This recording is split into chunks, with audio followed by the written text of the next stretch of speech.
It's really easy for us to get down on ourselves about our self-care, right? Every time you see a meme pass by on Instagram, every time you see someone talking in a workshop or on a podcast about how we should be taking care of ourselves, I can see some of us getting into this space of like, oh, I'm not doing enough. I'm not doing enough. I'm not taking enough care of myself. So then I see people respond by trying to be quote unquote better at self care. So I try to take days off. I try to take a bubble bath once in a while. I try to give myself some grace about not meeting a deadline correctly, right? So we're trying, and I think an awful lot of us are trying as hard as we possibly can, but it's still not working. We still don't feel right. There's something about our energy management that is still off no matter how much self care we try to practice, including taking days off. This episode is going to be all about what happens when self care isn't enough and how do we fix that problem. I hope this is helpful.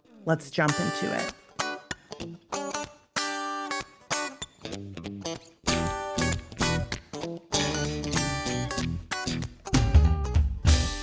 So, my name is Becca Syme. I'm an author coach. I work specifically in success orientation. How do we align ourselves to be the most successful version? And so much of what I have seen in the last 6 years, specifically since I started talking about burnout, overwhelm, and energy management, and I have books on all these things, right? Like so much of what I have seen is people trying. We are attempting to follow the lists. We are printing off the memes and putting them on our walls. We're doing everything we can to try and feel better, and yet something still isn't working. So, in this episode, I want to talk a little bit about why that is. What's the differentiator for those of us who need to feel better about our life or how things are going, why it might be happening, etc. But then specifically, I want to talk about what to do about it. So, we're going to begin this episode by busting this myth that if I just did self care, I would feel better. And I feel a tiny bit responsible, especially for those of you who've been following this podcast for a long time, for putting this narrative out there about energy pennies as though there's just this easy, if I can just make more energy pennies, it will all be okay, right? If I can just practice more self care. So we have this whole methodology that we utilize. I have a card game around it. We do a lot of gamification of energy around here, trying to help us be better managers. But there's a glass ceiling of sorts that I can't break through unless we're willing to think a little bit differently about our energy management. But it still falls within the energy pennies metaphor. And I want to talk about that today because there is an energy give and take, back and forth, or budget. This is why I use money. It's because no matter whether you fall into the spoony community, no matter whether you fall into the non-spoony community, and if you're not familiar with what spoons are, you can assume that you are currently in the non-spoony community, although I will put a link to the explanation of what spoons are so you can understand more about it if you want more information. But if you are not already gamifying or conscious of how you spend and take in energy, then the energy pennies was meant to help you find a way to understand, like, why am I suddenly hitting the ceiling of where I cannot change how I spend my energy anymore? I don't have any control over this. I'm running out of capacity. And so the energy pennies game, which I did a Kickstarter on previously, was to try to help people understand how this is gamified. How do you increase the saves, like increase the deposit, and minimize the drains? And what I don't think people understood about the drains part, and if you've read Energy Management and Burnout, you've listened to our videos on this and you get it already, then you can skip ahead to the next section. But if you haven't heard of this before, what we all want is for there to be a very direct relationship in the exchange rate between energy pennies used and saved. We want it to be very easy and simple. Well, if I just do this, then I'll have that energy and I can utilize it. But so often we don't realize that there are these drains, which is why I used the word drain specifically when we did our deck. And there will be information about how to get at the deck below. But I'm going to try to give you as much information as I can in this episode. So you can choose not to use it if you don't want to. But my goal is to try to say there are things you can do to save. It's not going to surprise you what the behaviors are in self-care that will help you save or make or create energy. And it's not going to surprise you what the things are that take energy away from you. Like, this is a very common sense sort of experience doing this, unless you just have no self-awareness at all, in which case, happy to provide that. But we would like it to be very logical. The relationship between creating energy and dispersing energy in our lives. We want it to be conscious and manageable and simple because we'd rather not be thinking about it. But what ends up happening is you have this bank of pennies that exists that you can spend to create energy to do things. And then when you spend too many of those pennies, they're just gone. You can't just create more out of thin air. So you have to learn how to manage your energy. And this is where, if you have heard about spoons in the past, that's where the spoonie community is really effective at communicating how to understand a limit on your energy. And if you are at all interested, like I said, I'll provide some resources below that are not mine. I didn't create them, to help you learn more about that experience. Energy pennies, the reason that I use the pennies instead of trying to incorporate other language, well, first was I was using pennies before I knew what spoons were. But then additionally, and I guess this is just me, I want to talk about it in a way that makes you see a visual picture that you have seen before. And my goal in using energy pennies was very specific about a piggy bank that I feel like every kid has had a piggy bank and understands exactly what that is. And every kid has put some kind of currency into a piggy bank. And every kid has either opened or cracked open a piggy bank in the past to realize that they either have or don't have money, right? And they either can or can't spend it. And we have a concept of what it means to spend down to the end of our bank account. So I figured pennies would be the easiest because I also wanted to be able to metaphorize, I guess, the fact that there are some things that create more energy than others, and there are some things that take more energy than others. But then this idea of drains is where I feel like we haven't quite internalized this exchange rate of what happens when your stress levels go up or the stakes go up too much in your life or in your relationship. And I'll put a link to my energy management book if anybody wants to read it, just because I feel like my goal is not to sell you a book. My goal is to try to help you in this episode. And so I'm fine if you want to buy the book, that's fine, but I'll give you the book for free if that's what it takes. I just want more people to understand this process. So what we want is an exchange rate that is 1 to 1. We want it to always be the same, no matter what happens. We want making coffee to cost me 1 penny and to give me 1 penny. And we want writing words to take 10 pennies and give me 100, right? We want it to be the same every time. But the problem is when your stress levels go up, when you are more frustrated, when you're feeling more negative emotions that don't have a home, they're not productive, your exchange rate goes up significantly with your energy pennies. And then it becomes difficult for you to utilize things like self-care alone to create enough energy pennies to deal with this exchange rate that you have. So the downside is when your stress goes up, everything costs more to do, everything is more frustrating, everything makes you more tired.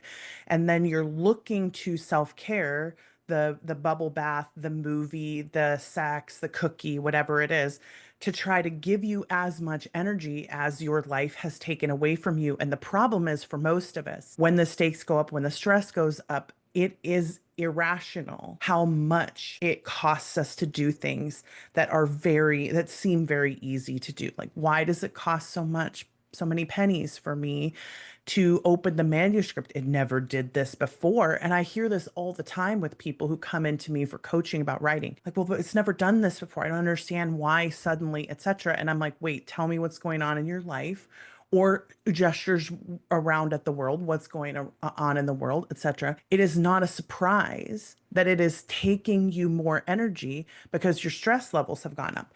But because it happens so subconsciously, we don't realize it. And therefore, when your stress goes up, when your energy penny exchange rate goes up, when the stakes are higher in your life, self-care is not enough anymore. We have to go looking for the drains, and we have to specifically try to plug as many holes as we possibly can. And it is urgent that we plug the holes. And I think a lot of people are like, no, I can do this. It's fine. I'm an adult. I can handle this. It's okay. It's just how the world is right now, etc. And I'm like, wait, you don't understand where this path of overwhelm and tiredness and frustration is going to lead you. Like, you don't understand how much these things compound and how high this exchange rate will stay for how long it will stay if you don't plug some of these drains and do some of the work to make yourself be more resilient. I don't think you understand this. It's one of the reasons that when you look at people who've been through things that are very difficult, they talk about those moments where they had to just decide. I had to just decide. I wasn't going to worry about that anymore. It's because they reach this fever pitch of the energy penny exchange rate and they realize subconsciously, this is too much of a drain. I can't handle this anymore. And in order for me to have a sustainable life, I have to change the way this works. And what I wish people understood is if you change sooner, instead of waiting until it becomes absolutely urgent that you change, you will minimize the damage and you will keep the exchange rate lower. So, paying a higher consequence, doing something that is a little bit more painful or difficult earlier rather than waiting until you absolutely have to because your body cannot sustain it anymore. And this is part of why I'm doing this episode at all. You will eventually get to the place where you can't do some of these drains anymore. It's just not possible. You can't hold these expectations anymore of yourself, and you will just do it. So I'm telling you, it's coming in the future. Again, futuristic, right in the Clifton Strengths. It's coming. You can pretend it's not, but it's coming. So the goal of this episode is to say, how about we plug some of these drains? Maybe you don't plug all of them. Maybe you just plug one of them. Maybe you work just on one for some time. But many of us have multiples of these things that are causing our exchange rates to skyrocket. And then it's so painful for us because no amount of days off, no amount of reading a book, no amount of watching a comfort show or watching a news show or travel or whatever, no amount of hugs from my partner is making me feel significantly better enough. And it isn't actually because things are difficult. It's because I'm allowing these drains to remain and I'm not doing anything about them. So, my goal is to help you do something about the drains. Let's talk about them. Drain number one, saying yes when you want to say no. I know this is going to hit some of us very hard because there are a lot of people pleasers who follow this podcast because I'm a people pleaser. And so I know what this feels like from the inside, and I understand how frustrating this is. And also, trust me when I say I have learned this the hard way. At a certain point, you will not have a choice but to say no, no matter how much you want to say yes. At a certain point, you will have to because you will be so burned out you can't get out of bed. You will be so frustrated and disappointed that you're not able to even interact with people. Like, I see people who are in this state have almost a aversion response to talking to other people, where it's like I can't even answer my emails. I can't even look at my text messages because I'm so afraid that I'm going to have somebody ask me to do something, or I'm going to have somebody say, "Hey, do you want to go have coffee?" And they just don't want to see anyone. And again, I'm going to caveat a lot of this stuff with, please make sure to talk to a therapist if this has been an ongoing problem. But it's also quite normal for this to be a sudden response in burnout. It's also quite normal to feel very extreme about the way that you don't want to see people, you don't want to hear from them when you get to that burnout place where your boundaries have just been crossed so many times you just can't handle it anymore. You have to say no to everything and everyone, which often means you have to pull hard away, cut yourself off from people, not answer text messages, not look at emails, not be anywhere because you just can't handle one more person asking you something. And it is essentially your body's way of saying, we can't cross these boundaries forever. You can't just continue to say yes to everything forever and expect that there will be no consequences, because There always will be. The energy penny exchange is a given, like a gravity of the way that our lives work. It's going to come for you at some point. And so it's so much better to learn how to say no in situations that are safe. And I'm going to give you some suggestions about how to do this. What I always encourage my clients to do, my individual one-on-one clients, is I'll say, I want you to do a year of no for me. And I want you to tell people when they ask you to do something. I'm working with this very expensive success coach, and I'm paying a lot of money for her. And you have to say, it has to have stakes attached.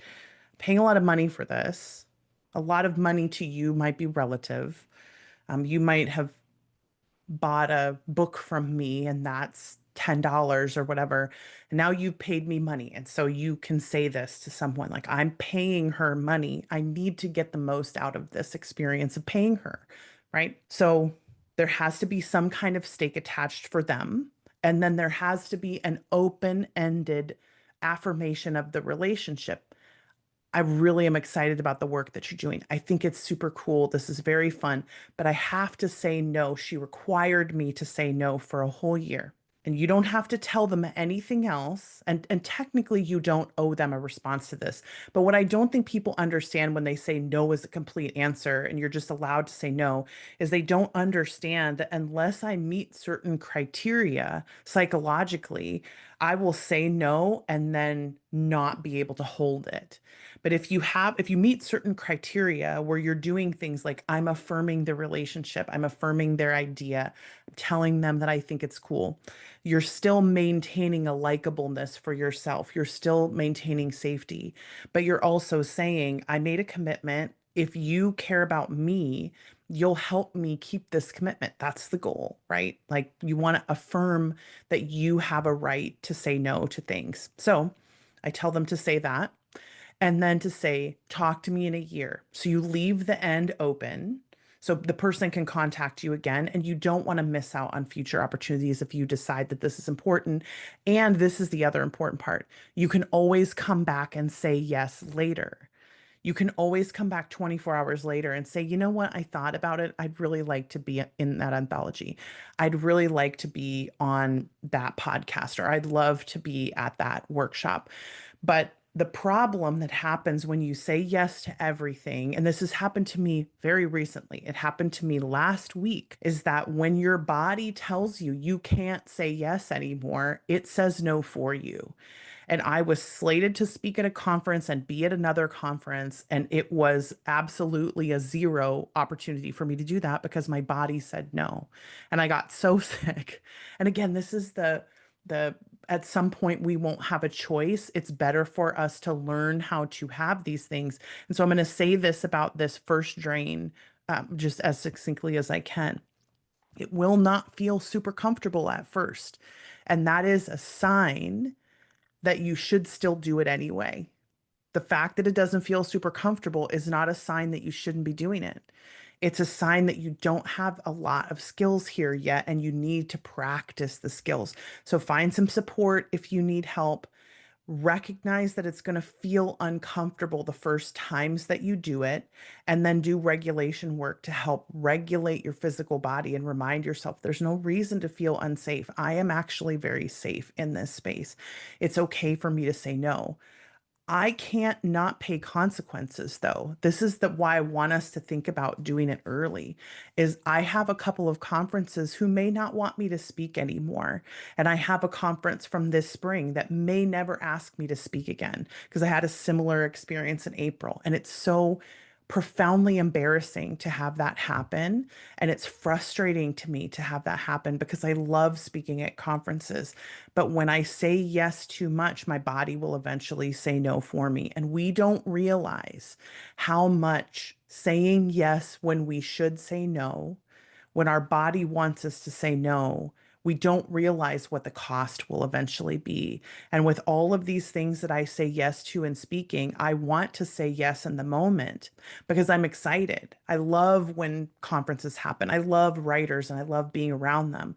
But the reality is, I had signed up for 3 conferences in a week. I had signed up for two conferences in 1 week, and trying to be gone for the 10 days that it would require me to be gone for was just too much. And it made me careless about what I was doing, and it made me get sick. And again, it was all avoidable if I had just been more conscious about what the eventual cost was going to be to me. Not everybody's high futuristic. Not everyone thinks about the future the way that I do. But I do think it's important to acknowledge that at some point, saying yes when we want to say no or when we should say no, like to protect our energy, is going to have consequences eventually. And that is a huge drain. So that's one piece, is the actual drain, physical drain of being overcommitted. But the other part of this drain is that when you want to say no and you don't, I don't want to be in this anthology. I don't want to be on that podcast. I don't want to go to this conference. I don't want to be in that workshop. And you say yes anyway, it's going to be such a drain because, again, the stakes go up, the stress goes up, you're self abandoning, and that causes stress to you, right? So, if we don't acknowledge that there's work to be done in that space when we want to say no and we feel like we can't, that's a great place for therapy, by the way. I'm a huge fan. I would suggest that you work with Claire Taylor and her Enneagram work. I think that that is really helpful as well in terms of dealing with the fears that come up around those of us who feel compelled to say yes all the time. But this is a very particular drain that I see so often in my clients, where the energy penny exchange rate is significant because they don't want to be doing this. They don't want to write in this genre anymore. They don't want to be around these people anymore. They don't want to say yes to every speaking engagement. They don't want to do all this recording. They don't want to do all this travel, whatever it is. At some point, I want us to take ourselves and our energy seriously enough that we protect it, that we recognize that if it is a requirement for me to have success, that I do 100% of yes to everything, then that's not a level of success that is sustainable for me. And therefore, I need to figure out how to work with what is sustainable for me. And I just don't think we realize how much we have limits and how much those limits are going to play into what happens to our energy in the future. And the more we can work with and be grateful for the fact that we are limited, and people really struggle with this, and I get it. But the fact that I'm limited means that I can be fully present in some places. It means that I have to say no to be there, but then I get to be here. Yes, it means that I can't be friends with everyone, but the friends that I do have are incredible. And I trust that those friends that are not to be mine will find great friends in other places. And I trust that the conferences that don't have me on stage will have great speakers. I trust that they will be fun. I trust the authors will have a good time. All of those things. I have to practice having security about those things, though. And that means that I'm probably going to have to do some positive emotion cycles, and we'll link to that in the show notes. But that drain of abandoning yourself and saying yes when you want to say no is going to be significant for many reasons. And we're going to handle these one at a time. No matter what happens, no matter how much self care you practice, you can take days off. If you are consistently self abandoning, if you are consistently saying yes when you mean no, or when you would rather say no, it is going to catch up to you at some point. And I would rather see us be more in control. Okay, so that's the first one. We may have to do another episode on this because I feel like we're going to have so many drains, but let's see how fast we can make it through the other ones that I have outlined. Drain number 2 is ignoring rest. And I know that a lot of us feel like we don't need as much rest, and I want to acknowledge it's okay if you don't need as much rest. I just want to make sure you're getting enough to feel rested, enough to rest your physical body. But so many of us believe that rest is a luxury when rest is a necessity. Rest is part of the regenerative process. It's part of what makes it possible for us to work so hard. And we work better when we have more rest. And I always give this indicator for people that a lot of us need to see a physician about the way that our sleep cycles are happening, the way that our body is handling sleep, and especially sleeping during the day and sleeping at night, especially things like insomnia. I think there's a real desire for us to just not have to involve the medical professionals, or a desire to not have to go and see a doctor. And I wish that many, many more of us would see the necessity of medical personnel in our lives who have good, solid information about what is real and true about human bodies. To be able to make forward progress, we have got to remain healthy, which means we have to keep our brains intact as much as possible. We have to be as conscious about what our body needs as we can, which includes, we're going to have more episodes on this in the future, but it includes the way we treat our physical bodies. It includes how we utilize our bodies as a resource in our work, and that we don't overwork our body. And I wish that people could understand it can feel really uncomfortable sometimes if you're a very dominant achiever, if you're high competition, it can feel really uncomfortable to rest. And I don't mean sitting around for hours during the middle of the day. I mean like doing good sleep, having a good sleep hygiene routine, having turning off the phone at night so that you can rest your brain, doing the work to try to make your brain rest, taking the medication if you need it, seeing the physician or the psychologist if you need it. I just want us to take seriously the practices that will consistently allow us to do this.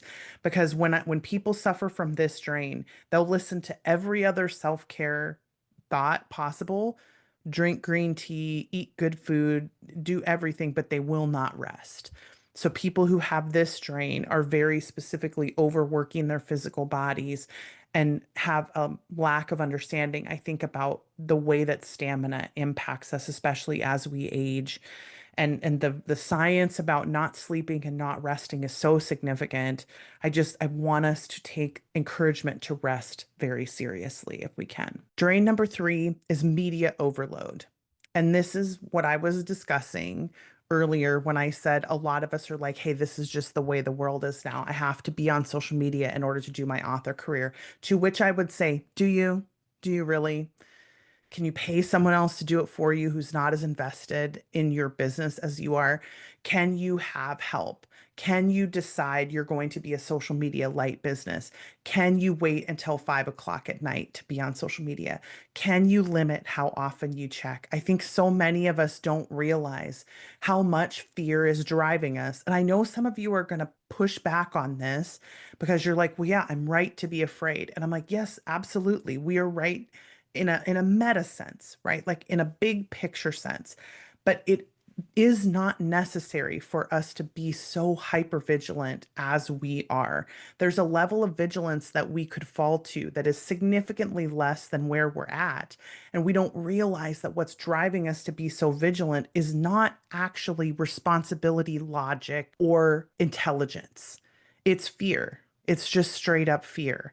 And when it's fear that is asking us to do this, fear of not selling enough, fear of not being informed enough, whatever it is, I want us to regulate the fear and deal with the fear rather than consistently give into it. And again, a lot of you are going to hear me saying do nothing, be uninformed, have no access. That's not what I'm saying at all.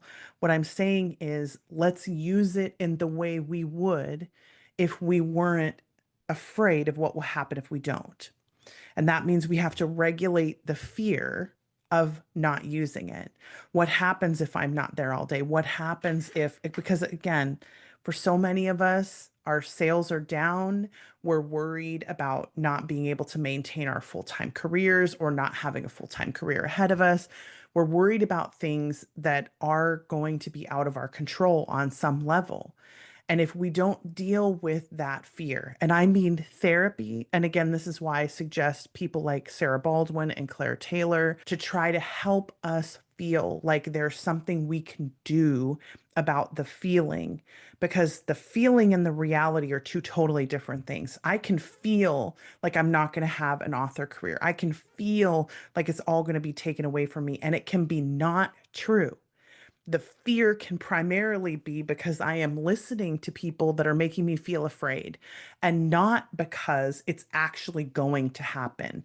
The fear and the reality are very different. And this is what I want to say to people who have this fear of not being present all the time, not doing every single thing that they can. If we regulate the fear and the logic still says, no, it's probably a good idea based on my metrics for me to be on TikTok 3 times a day. If you regulate the fear and the logic still says you should be on TikTok 3 times a day, then you may still be on TikTok 3 times a day. But the goal is still to not be there because of a fear, not be on whatever social media platform you're on because of fear. That I want to acknowledge that it's possible for me to hear something at 12 o'clock and then shut it down again and be just as informed in terms of knowing the actual information, not swimming around in the fear. And I worry that some of us don't understand how much of a lack of control we have around this because we are listening to the fear instead of regulating it. And again, I know some people are going to push back on this, and I'm completely okay with the pushback because I feel like that's just part of the process of where we are right now. But if there's anybody who wants to try an experiment of just seeing if I will still stay as knowledgeable about whatever it is that I want to stay knowledgeable about, and this could be publishing and author stuff, it could be personal stuff, it could be world events, it could be anything. But I want you to test. If I just check one time at 6 p.m., will I feel just as knowledgeable over the course of a week as I would feel if I started at 6 o'clock in the morning? Like, is it possible for me to feel just as knowledgeable about what happens? And the downside is you won't know until you try.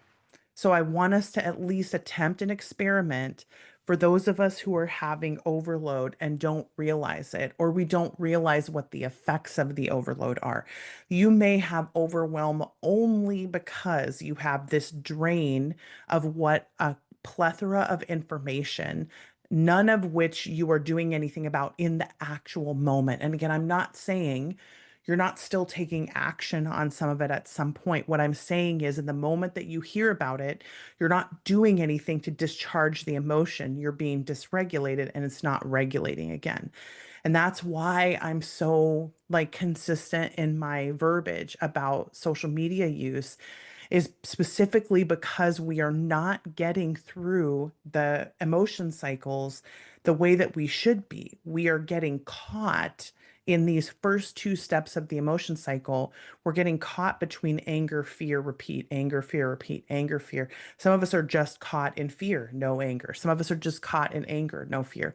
But we're not doing anything to get to the, and what can be done about this? And what can I do to discharge this feeling? What can I do? And I want us to feel that dysregulation fewer times. That's all I want. I don't want you to never feel it. I don't want you to ignore anything.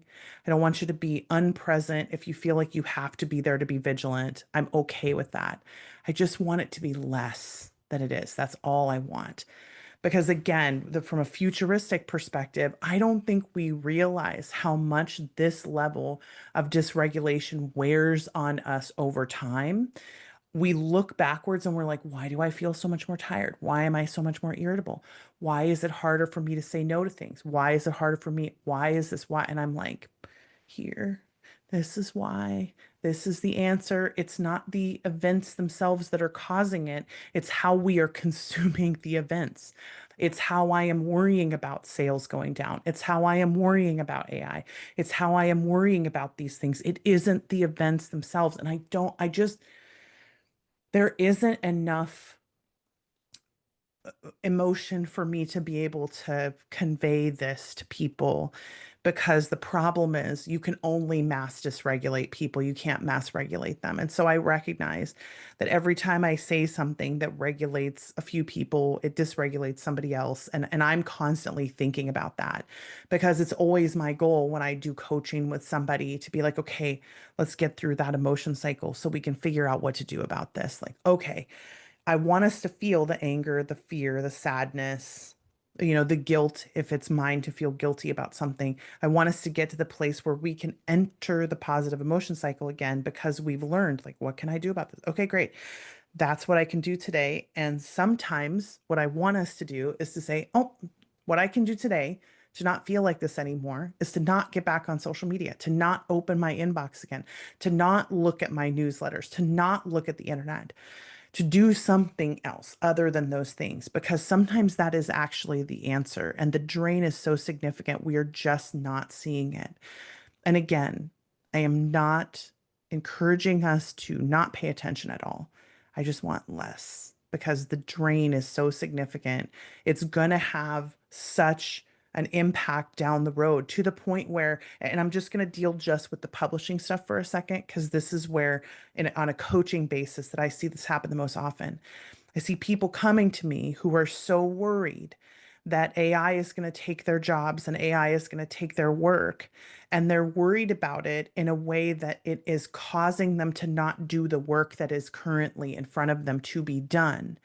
And while it is possible that everything could change for any one individual person, me feeling afraid of it is only helpful if there's something I can do in the moment.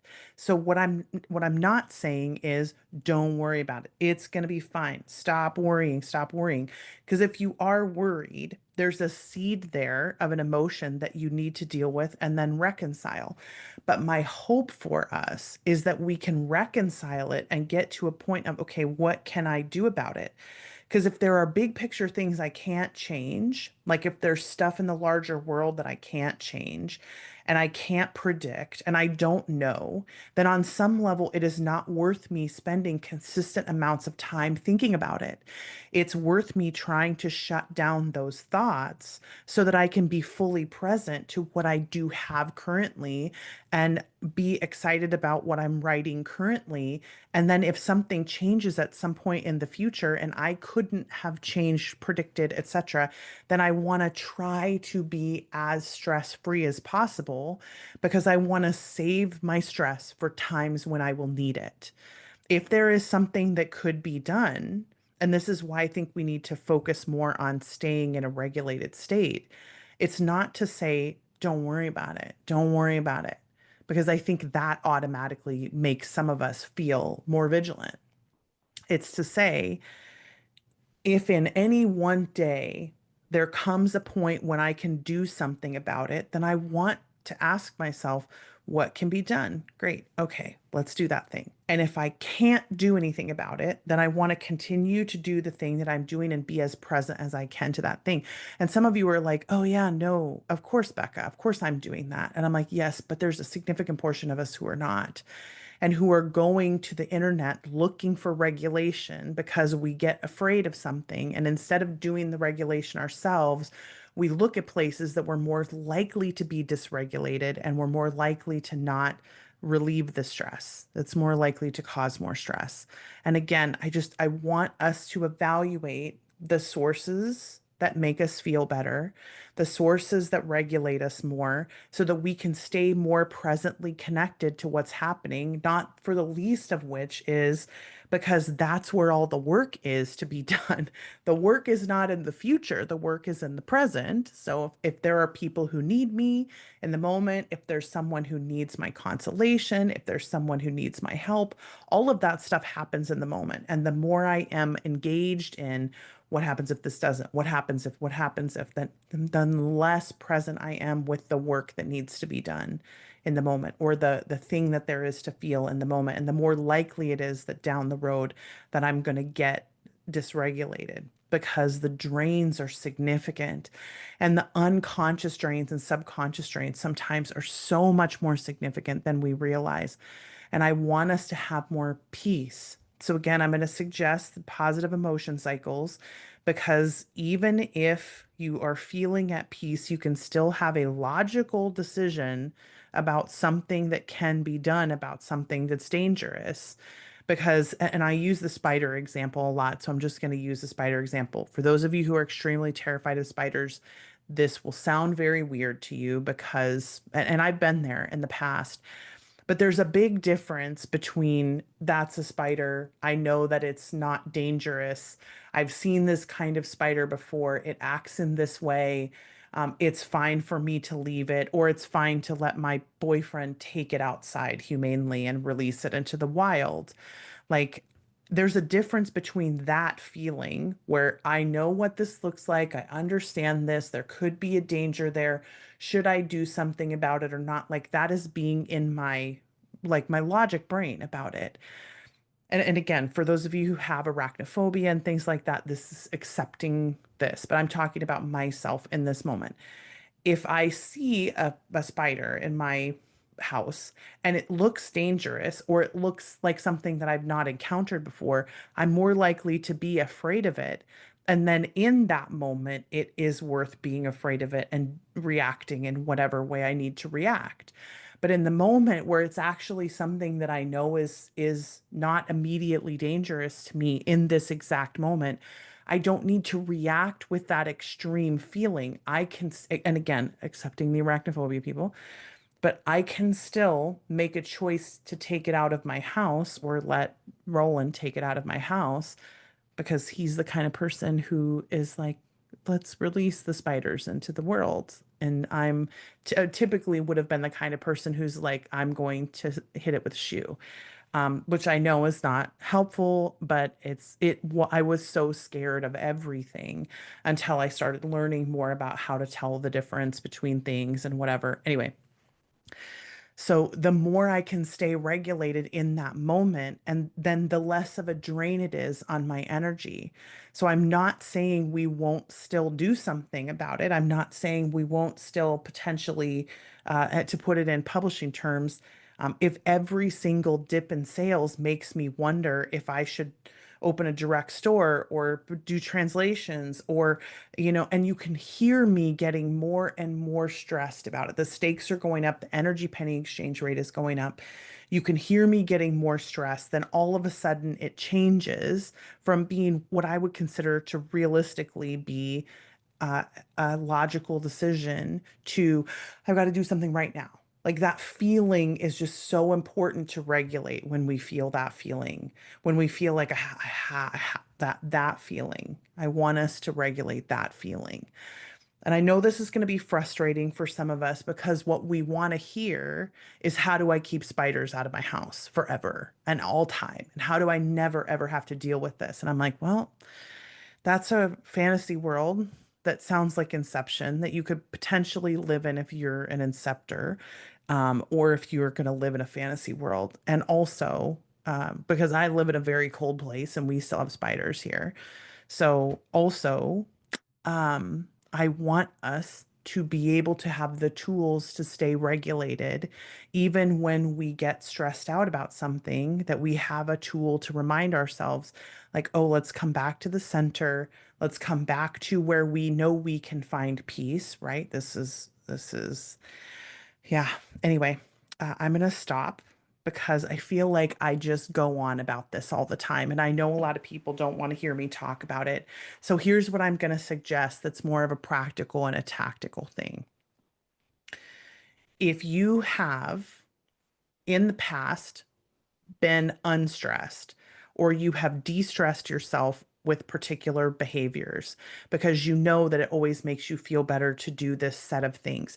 Keep a list of those things around, sort of like a stuck list, but for energy management, and do those things regularly when you start to feel stressed. So go back through your history and look for things that have made you feel better. Keep a list around you and do those things. If you want to use the gamified version of this, I will have a link in the show notes for the Energy Penny Management deck that we created as part of the Stuck List. We now have it available on the Patreon that you can purchase the digital version, and then you'll be able to print them or digitally use them for however you want. We don't currently have any physical decks available anymore, except when I come to conferences. So if you know I'm going to be at a conference where you are, you can always request that I bring decks with me so you can have a physical copy of it. But you can make a digital version of your own. We have them for sale on the Patreon. Please feel free to buy one. I think that they're really helpful. But if you would rather not spend any money, do the list. Find a list of things that make your stress levels go down, that release your tension. And then I may have to do more episodes on drains, on energy management drains, because I think this is going to be an important thing for us to recognize. When I have a drain, I probably need to plug it if I can. And I want you to just consider taking one action. If you have one of these drains, you might have all three of them. But if you have one of them, consider taking an action that will help you have less of a drain. Just an experiment. Do something. Take action right now to plug one of those drains, even just a little bit if you can, and give yourself a tiny bit lower of an exchange rate for your energy penny management. Okay, we're going to talk more about this in the future. I hope this has been helpful. Bye, everybody.